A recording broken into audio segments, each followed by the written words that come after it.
This episode is sponsored by Edible. You can send a delicious assortment of fresh fruit and dessert as a surprise for the holidays, birthdays, or just because. Go to edible.com to get a gift for your friends and family, or click the link in the video description.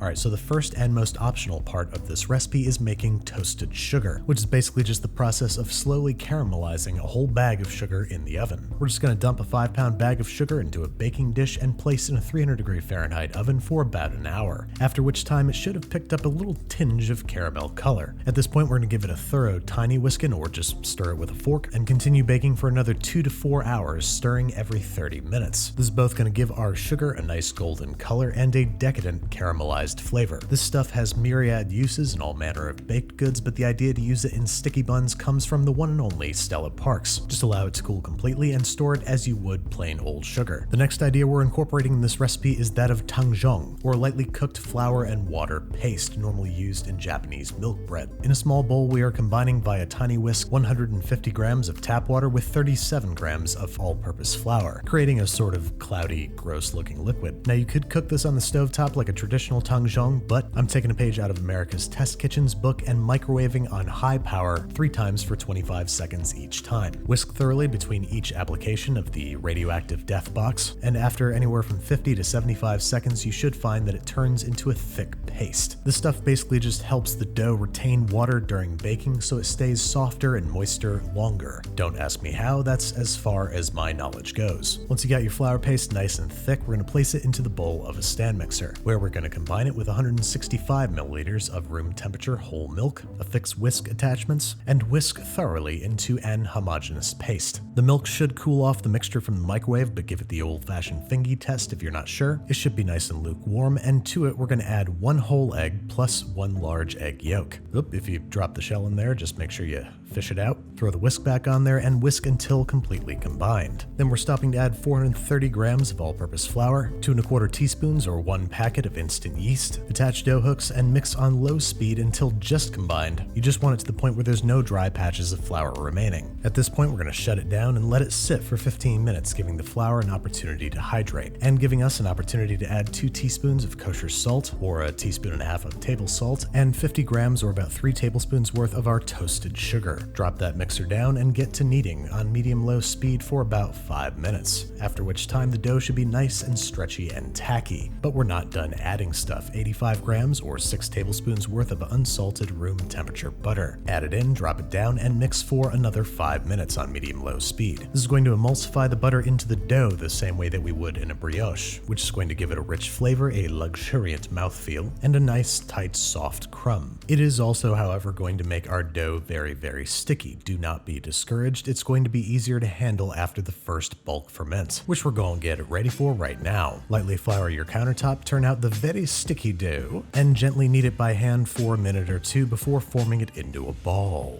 which we're going to form by passing it back and forth hand to hand and letting its tackiness sort of pull the top taut until it's smooth and bouncy and round. Then we are generously oiling our very largest bowl and plopping the dough inside, where it's going to rise under cover of plastic wrap, maybe give it a little spritz of oil on top, for anywhere from 45 minutes to an hour and a half, depending on, well, about a million factors. Temperature, humidity, altitude, your cat or cat's emotional states, but the key is we want it to roughly double in size. While that's a doubling, we can get to work on our topping. I'm sprinkling maybe 1.5 cups or about 225 grams of halved pecans in a ungreased baking vessel and toasting for about 5 minutes at 375 degrees Fahrenheit. Let those cool down, and into a large bowl we are combining 100 grams or about 1/2 cup of dark brown sugar, another 100 grams of toasted sugar, 6 tablespoons or 85 grams of melted butter, and 1/4 cup or 60 milliliters of dark corn syrup. Do you hear those gaps in my voiceover? That's me Googling conversions. We're also adding 1/2 teaspoon of kosher salt and tiny whisking until we've got a nice, smooth, gooey goo.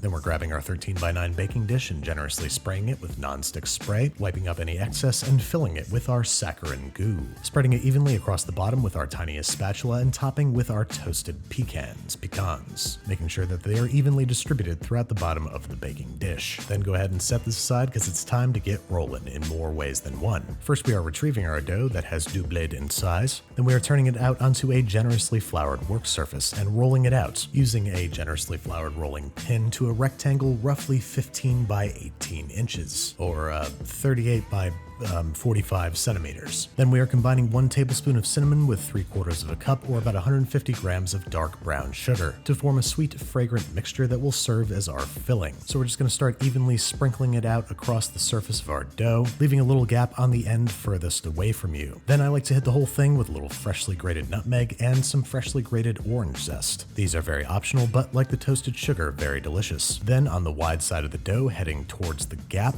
we are tightly rolling the dough into a sort of roll, which we're going to place seam side down and using a bread knife or a length of dental floss, trim off the ends and cut into 12 evenly sized pieces. This is best accomplished by cutting straight down the middle and then placing marks where you intend to cut. I like to divide each roll in half and then each half into thirds. You want these to end up with as consistent a thickness as possible, so you end up with a nice flat thing of sticky buns, which once cut, we're going to start to arrange in our topping-filled baking pan, and then they must rise once again. So we're going to cover them with some lightly oiled plastic wrap, and then you could either let them rise at room temperature for about an hour or let them sit overnight in the fridge, which is going to deepen their flavor, letting them come to room temperature for about 2 hours before baking. I'm opting for the quick method today. I've got a birthday boy in the other room who's awaiting his sticky buns, and you know that these guys are ready to go when they're big and poofy and just starting to touch. Then these guys are headed into a 375-degree Fahrenheit oven for about 20 minutes, making sure not to bake them on the uppermost rack. If you bake them on the uppermost rack, you're gonna have a bad time. Bake them on the center rack for 20 minutes, taking them out of the oven and tenting with foil, baking for an additional 10 to 15 minutes until the thickest part of the sticky buns registers 200 degrees Fahrenheit, or 210 degrees Fahrenheit. That's probably fine. Yeah, I'm gonna go ahead and say that that's fine. In reality, this means that you're probably gonna have slightly less moist buns. Either way, let this guy cool on a wire rack for about 5 minutes, and then the fun part, inversion. Place a rim baking sheet over the top of the buns and give them a flip. Take a moment to pray to the sticky bun gods that everything is dislodged, and reveal the social media ready fruit of your labor. Make sure you scoop any leftover topping out of the pan and onto the buns, and if you can manage it, wait another 5 or 10 minutes before digging in.